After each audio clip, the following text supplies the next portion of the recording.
induction motor. Shown in this slide is the general architecture of an AC induction motor. The rotor revolves within the stator, a fixed electromagnet housed inside a metal frame. A drive shaft supported by bearings is fixed to the rotor, supplying torque and speed to an external mechanism. A cooling fan conducts heat from the stator coil magnets out the rear of the motor. The conduit box holds the electric wires from the line power and distributes them to the windings. The stator consists of a series of flat steel discs laminated together. They're aligned directionally to form channels for the stator windings. These windings consist of layers of copper wire, which when passed through the channels create loops to form an electromagnet.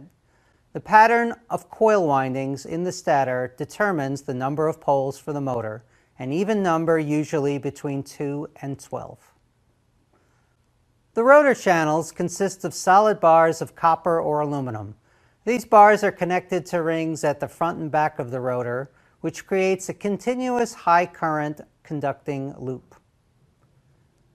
In smaller motors, the bars and end rings are cast as a solid steel cylinder known as a squirrel cage. Aluminum or copper conductors are embedded in the surface of the cylinder. The rotor is inserted in the stator with an air gap of roughly 20 thousandths of an inch, which is half a millimeter. Any more of an air gap will significantly reduce the ability of the stator to induce current flow in the rotor. Let's go over some basic electromagnetic principles. Oh no, please, no. Oh. Did you guys study electromagnetic principles in freshman physics? Why do you think your school forced you to learn it?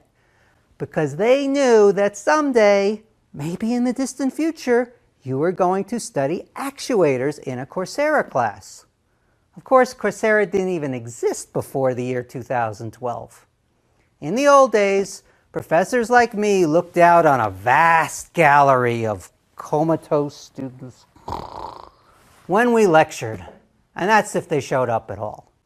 Now, we get to stare right into that camera, only imagining what our students think of us.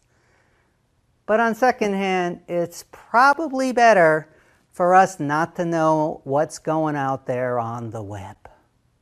Okay, where was I? Yes.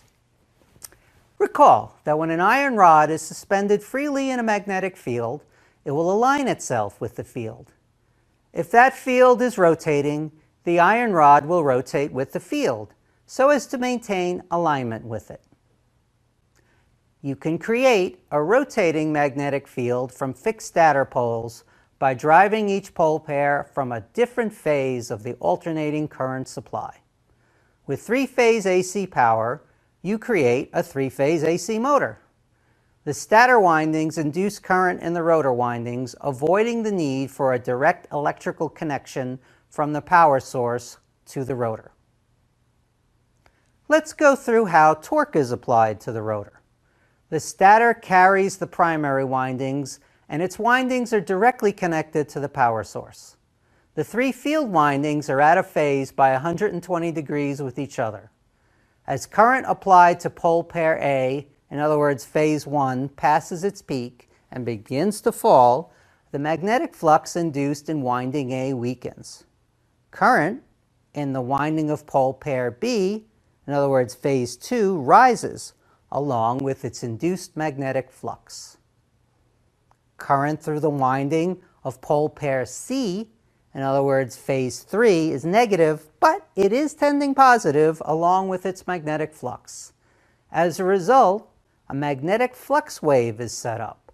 The flux created by the stator poles rotates from one pole to the next. The flux wave appears to the stator as the north and south poles of a magnet rotating around the stator. The magnitude of the rotating flux wave is proportional to the applied voltage. There are no external connections to the rotor, which carries the secondary windings. The three-phase AC power inputs are connected directly to the stator pole pairs. All three phases of the AC power input have the same amplitude and frequency. They differ only in being 120 degrees out of phase with each other. The rotor windings are shorted together, a large electrical conductor rotating within a magnetic field. The AC induction motor gets its name by the fact that current is induced in the rotor windings by the magnetic field rotating around the stator.